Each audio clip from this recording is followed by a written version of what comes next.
I'm not a fan of these social media teams for companies like Domino's and Specsavers. Specsavers get involved in it so much now. I was like, shut up. I think it's really shoddy to be flagging it. Like, we certainly shouldn't be discussing it on air. No. Do you know, like, I don't understand how that has been sort of clipped and put onto talkSPORT. It's really unnecessary. You're effectively doing the marketing team that are paid in all. Yeah, right? Exactly. But look, Chelsea struggling under Pochettino. You heard Simon Jordan say it there. Like, this is £400 million spent in the summer. I do wonder how many of those players are Pochettino players. But regardless, he is the manager.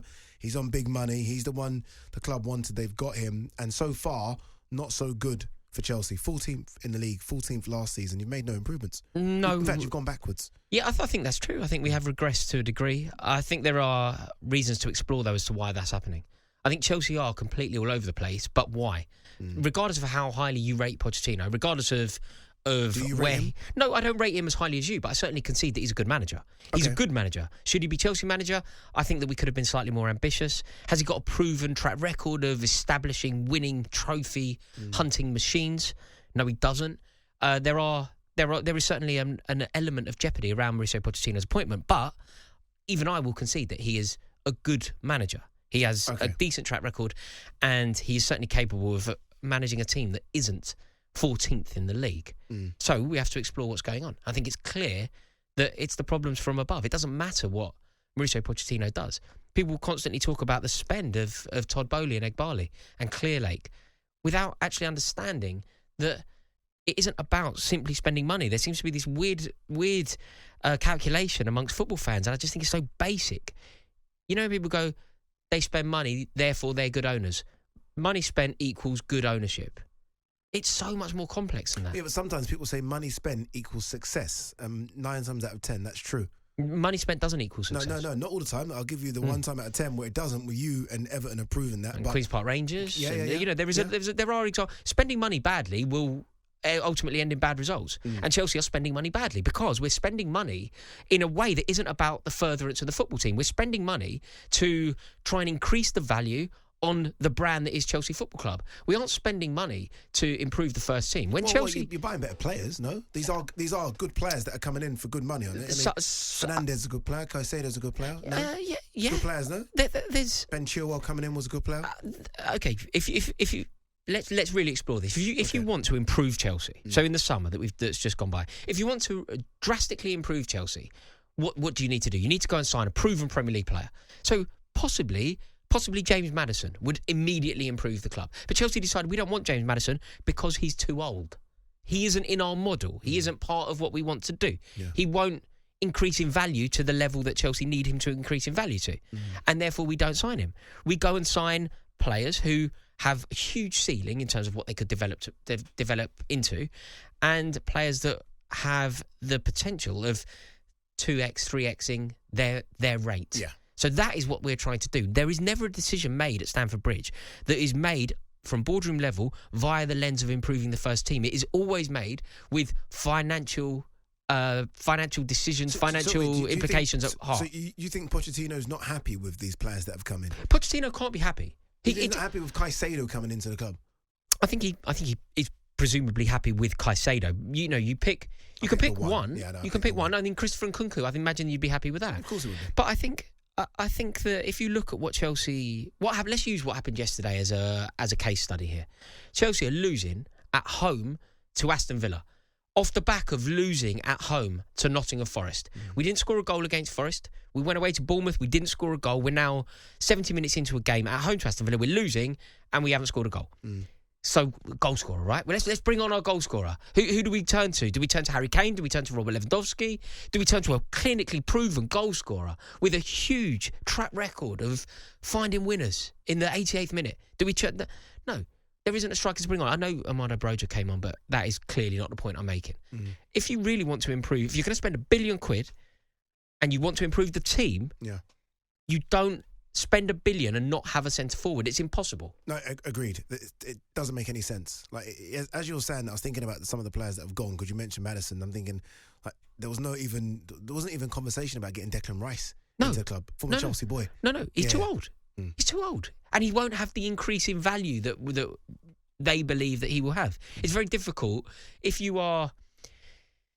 You know, though, there'll be some people listening to this of clubs a lot smaller than Chelsea who are going to have their small violins out and think, sorry, you're a club that have spent £1 billion in free windows and you have Mauricio Pochettino, and you still, regardless of what you're saying, have some fantastic players in your squad. Yeah, I think. Well, look, by the way, Ade, with regard to the plight that Chelsea currently find ourselves in, Mauricio Pochettino is culpable to some degree. Mauricio Pochettino is making bad decisions. In my opinion, playing Levi Colwill as a left-back is a bad decision. Playing Ben Chilwell as a winger is a bad decision. I think that there are some clear examples where Mauricio Pochettino is getting it wrong. Surely someone has to have a word with Nicholas Jackson and explain that this persistent dissent will end in suspension. And we're now without our goal scorer. Who doesn't score goals. But we're without him for the next game. He's already got 5 bookings this season. He's already got 5 bookings. And I've seen some dreadful stats. And when I've said... when I start talking about the threat of relegation or 40 points or whatever, it's weirdly seen as being hyperbolic. And I genuinely don't think it is.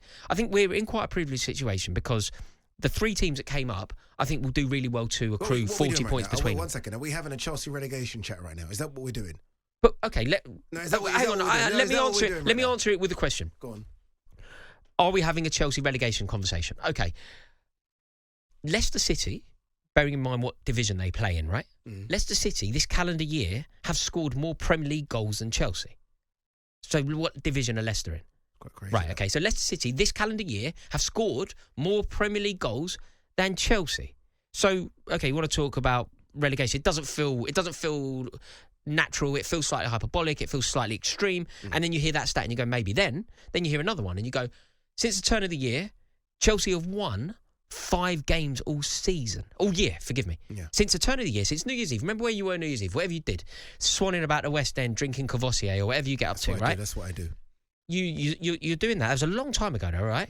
Since then, you've had the shorts on. You're back in the winter clothes now. Yeah. We've won 5 games, and if you explore who those games are against, it would blow your mind. We are in relegation form. There is no 2 ways about it. I saw another stat which I thought was a joke until you've just said that one. So it can't be that since Enzo Fernandez has joined the club, he's only won 1 game. Yeah, I know. I know. And that was Luton. Yeah. I know. We're completely all over the place. That's the other thing. This season, we've only beaten Luton at home, who are on course to be the worst Premier League team ever, potentially. They could equalise or break Derby County's pitiful record. So then you think about the fixtures. We have 2 winnable fixtures coming up, in my opinion. And when I say winnable, I use that term really loosely. I'm going into the OED and creating my own definition of winnable. But if we don't win them, we then don't win until December the 9th. Who are the next 2? Who are you talking about? We're talking about Fulham, which won't be easy, but it has to be winnable because of what's coming next. And then Burnley, again, won't be easy, but has to be winnable because thereafter, it's the worst run of fixtures that any Premier League team could possibly have. Up until December the 9th when we play Everton at Goodison, which I believe could be winnable again. So we are totally and utterly all over the place. Combine that with the fact Pochettino's getting it wrong.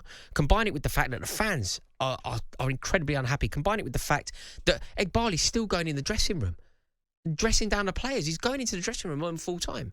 Like, the arrogance of Todd Bowley and Clearlake, I just cannot get my head around it. Okay, how does... And look, I don't really care about this, but you will.